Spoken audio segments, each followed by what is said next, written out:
یہاں جتنے بیٹھے ہیں ان میں کوئی باپ ہو یا نہ ہو مگر بیٹے ضرور ہوں گے. میں بیٹوں کے درمیان میں بیٹا پڑھنے لگا ہوں اور بیٹا اس لیے پڑھ رہا ہوں کہ میں بیٹا اس کا ہوں کہ جس نے دعا مانگی ہے. کے لیے میرے لفظوں پر غور کیجئے گا. میں بیٹا اس کا ہوں کہ جس نے دعا مانگی ہے. یاد رکھیے کہ علماء فرماتے ہیں کتابوں میں ملتا ہے کہ بیٹا اپنے باپ کا آئینہ ہوتا ہے. یعنی بیٹا وہ آئینہ ہے کہ جس میں باپ کا چہرہ نظر آتا ہے.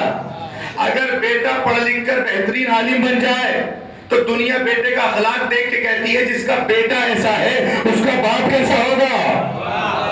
خدا کے لیے جس فکرے پہ لے کے آ رہا ہوں میرے ساتھ رہیے گا. بیٹا وہ آئینہ ہے کہ جس میں باپ کا چہرہ نظر آتا ہے. یعنی بیٹے کو دیکھ کر دنیا یہ اندازہ لگاتی ہے جس کا بیٹا ایسا ہے اس کا باپ کیسا ہوگا. بیٹا پڑھ لکھ کر افسر بن جائے دنیا اسے دیکھ کے کہے گی جس کا بیٹا ایسا ہے اس کا باپ کیسا ہوگا.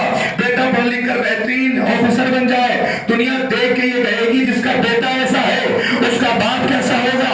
اب یاد رکھیے کہ بیٹا وہ آئینہ ہے جس میں باپ کا چہرہ نظر آتا ہے. اب آدم سے لے کر عیسیٰ تک سارے باپ ایک طرف رکھنا, ابو طالب کو ایک طرف رکھنا. یہ میرے ساتھ رہیے گا. میں جس مقام پہ لے کے آ رہا ہوں صلوات بھیجے محمد والے صلوات بھیجے اس وقت دیکھیں.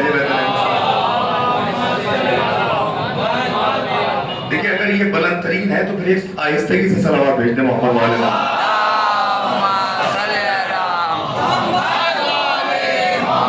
بھیا بیٹا وہ آئینہ ہے کہ جس میں باپ کا چہرہ نظر آتا ہے. نوجوانوں خون جگر آپ کی ہتھیلی پر بزرگوں سے دعا چاہتا ہوں جو جہاں بیٹھا ہے وہیں سے میرے ساتھ ہو جائیے گا. بھیا بیٹا وہ آئینہ ہے جس میں باپ کا چہرہ نظر آتا ہے.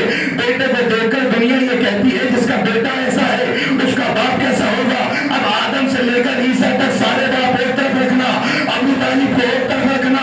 جیسا بیٹا ابو طالب کو ملا آج تک نہ کسی کو ملا ہے نہ کسی کو ملے گا. ہم نے دلیل دینے لگا ابو طالب کو بیٹا کیسا ملا ہے. آدم سے لے کر عیسیٰ تک جیسا بیٹا ابو طالب کو ملا آج تک کسی کو ملا ہی نہیں. آج اس کی سب سے بڑی دلیل یہ ہے کہ سب کے بیٹے اپنے گھر میں پیدا ہوتے ہیں. ابو طالب کا بیٹا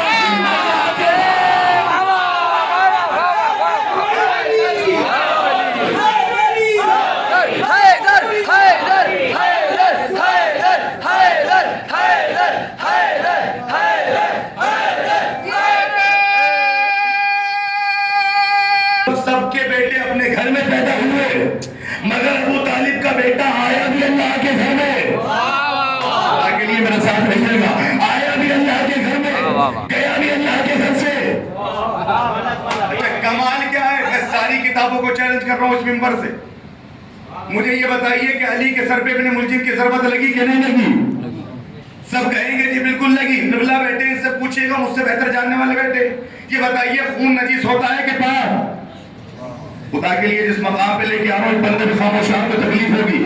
بھیا خون نجیس ہوتا ہے کہ پاک. کہ نجیس پاک کب تک ہے جب تک کہ آپ کی رگ میں ہے. رگ سے باہر آیا نجیس. علی کے سر پہ ابن ملجم کی ضربت لگی کہ نہیں لگی. لگی نا تو علی کا خون مسجد میں گرا کہ نہیں گرا. کے لیے میرے ساتھ رہے بڑی خاموشی سے. مجھے یہ کوئی بتائے کہ علی کا خون مسجد میں گرا کہ نہیں گرا.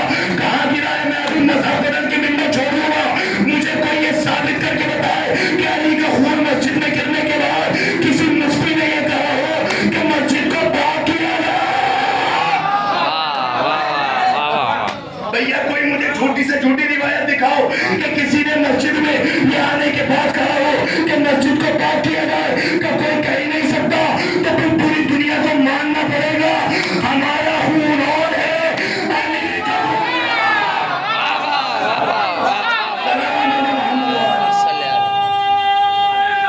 ہماری زوجہ کہاں ہے. 3 دن ہو گئے پتہ ہی نہیں چلتا. شہزادی چلتے ہوئے آئی خانہ کعبہ کے قریب. کسی نے شہزادی کو اندر جاتے نہیں دیکھا سوائے 2 آدمیوں کے. انہوں نے دیکھا کہ ایک بی بی خانہ کعبہ میں گئی.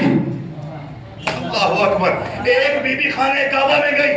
اب یہ گئے اور جانے کے بعد پورے مکے میں یہ شور مچا دیا کہ ایک بی بی کو ہم نے خانہ کعبہ میں جاتے دیکھا. ایک بی بی کو ہم نے خانہ کعبہ میں جاتے دیکھا. لوگوں نے کہا کیا ہوا پریشان کیوں ہو.